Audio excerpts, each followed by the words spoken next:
Chers Grenobloises et chers Grenoblois, ici présents ou bien sur Internet, et puis évidemment, mesdames et messieurs les élus, chers collègues, c'est une journée un petit peu particulière aujourd'hui pour un grand nombre de Grenoblois, et bien au-delà, puisque c'était le jour des funérailles de Serge Kampf, à la fois entrepreneur majeur à l'échelle internationale d'une entreprise qu'il a créée à Grenoble, et également soutien indéfectible et partageur de passion du monde du rugby qui était rassemblé tout à l'heure à la cathédrale pour une cérémonie qui a vraiment marqué la présence de Serge Kampf à la fois sur le versant industriel et évidemment sur le monde du rugby.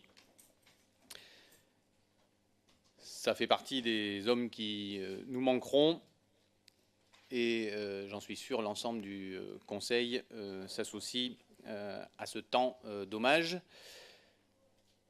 Ce soir, c'est l'occasion aussi, dans un registre beaucoup plus réjouissant, de parler à nouveau de cette démocratie locale, ce bien commun qui nous rassemble, que l'on soit élu, que l'on soit citoyen, que l'on soit agent de la ville ou journaliste, que l'on soit acteur de cette démocratie active. Nous sommes là dans une phase concrète, plus opérationnelle. Les nouveaux outils de participation ont été travaillés, ils ont été définis avec les Grenobloises et les Grenoblois. Il nous revient maintenant à toutes et à tous de les faire vivre du mieux que nous pouvons. Et j'attire votre attention sur l'importance que revêt cette dynamique à l'heure où dans tant de villes, en France, mais plus généralement en Europe, on ne compte plus les dérives, les amalgames, les faux débats en tout genre. Il nous revient à tous, ici, d'encourager ce mouvement et cette mobilisation citoyenne. À Grenoble, nous avons la chance de jouir d'un ancrage citoyen ancien et profond. Nous le célébrerons le 4 juin lors de la 2e édition de la Fête des Tuiles.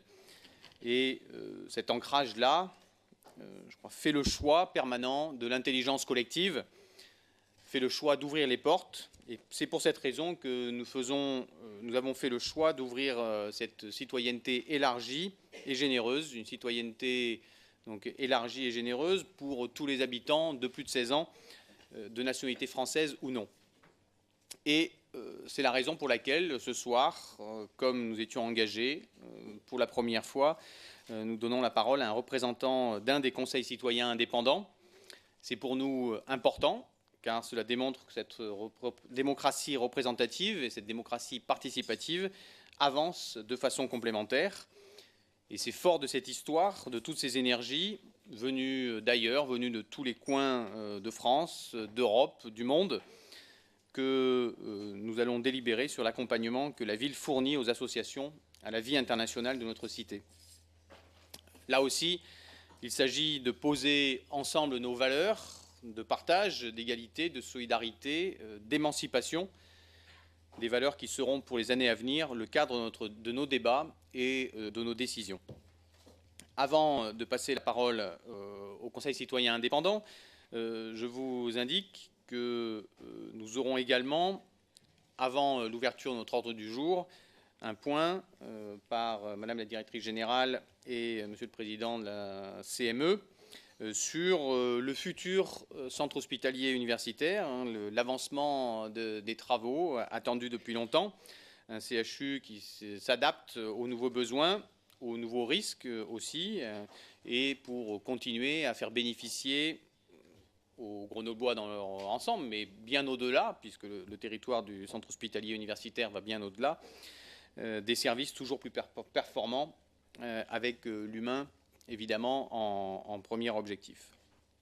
Et puis toujours sur cette dimension de la santé, j'ai rejoint aussi, et je vous l'indique ici, l'appel lancé notamment par Anne Hidalgo, maire de Paris, mais également Ada Colau, maire de Barcelone, aux côtés de nombreux maires de grandes villes européennes, un appel pour pousser les gouvernements et l'Europe à aller plus loin en termes de normes sur la pollution de l'air.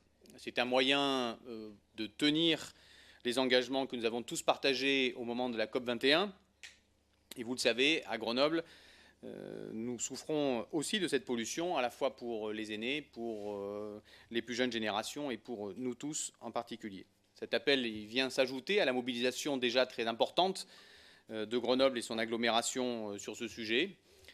Nous attendons notamment depuis maintenant de nombreuses semaines des nouvelles des pastilles proposées par Ségolène Royal et qui s'étaient vues intégrées dans le protocole de gestion des pics de pollution que nous avons construit avec la préfecture, le Grésivaudan, la métropole grenobloise et le pays voironnais.